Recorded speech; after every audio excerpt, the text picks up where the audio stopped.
The money wasn't the shock, it was the timing. Just days after Rick Brewster was removed, just days after Elijah Bell revealed who he really was.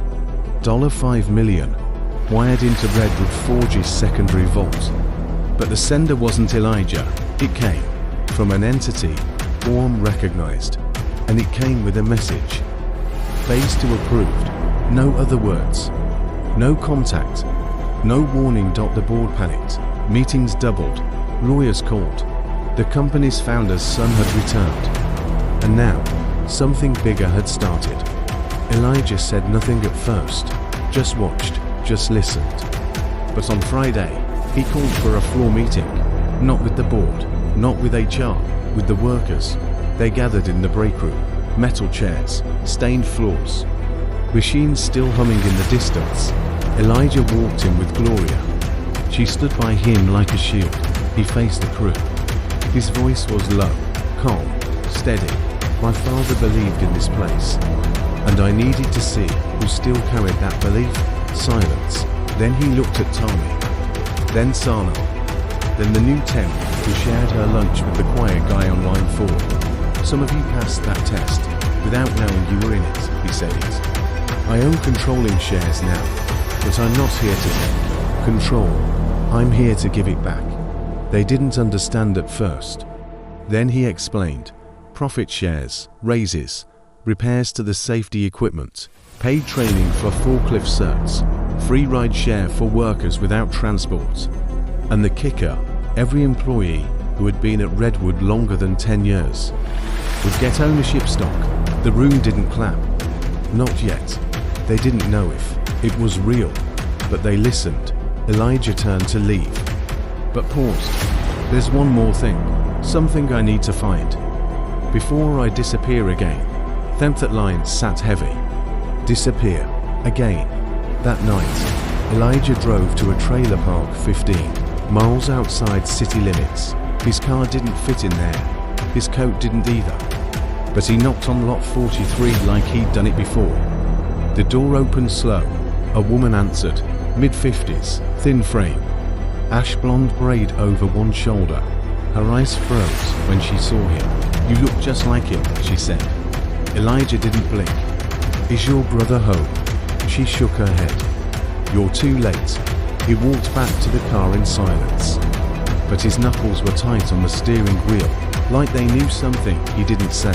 The next week, weird things started happening. HRS servers crashed, files went missing, pay stubs glitched, vendor invoices disappeared. Elijah brought in a private auditor. Quiet guy, thick glasses, said someone was deleting records in real time. And not just financials, old employee files, legal documents, even clearance logs from the 90s. Elijah met with the board again. This isn't sabotage, he said. This is cleaning tracks. One of the members asked, whose tracks? Elijah's answer came with 2 words, my father's. They didn't understand. 2 days later, Gloria got a call. Her son had been followed home by a black SUV, no plates, no driver ID, just headlights sitting still for 27 minutes outside his apartment. Then it vanished. Same night, a note was left on Elijah's windshield, no handwriting, just printed in bold. Go back to the gate. He went, midnight, cold, silent. Same south gate where he once swept broken glass. Now empty. No guards, no lights, but on the ground, duct taped to the fence, was a flash drive. Labeled only 1976. He brought it home, plugged it into an offline laptop. One video file, grainy security footage, black and white. Timestamped November 2nd, 1976. Inside the Redwood Foundry, 2 men arguing. One was Clarence Bell, his father. The other was a man Elijah had never seen. But the audio was clear. You told me we were building something for the future, Clarence said. We are, the man replied, but not for your kind. Then static dot, then a flash of movement, then nothing. The video cut out.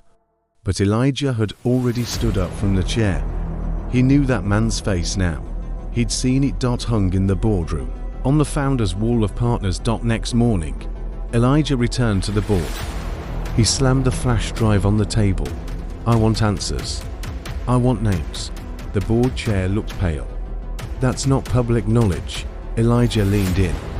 It's about to be. Gloria watched from the corner. Tommy sat just outside the room, pretending to read a clipboard. Then one of the board members stood. You're looking in the wrong place, Elijah. You want to know who really owns Redwood? Start with the Acres Agreement. Elijah blinked. What's that? The man smiled. It's not a what. It's a who. That night, Gloria found a sealed envelope taped to her locker.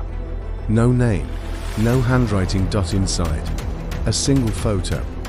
A boy, about 10 years old, standing next to Clarence Bell, holding a clipboard, with one word scribbled in marker.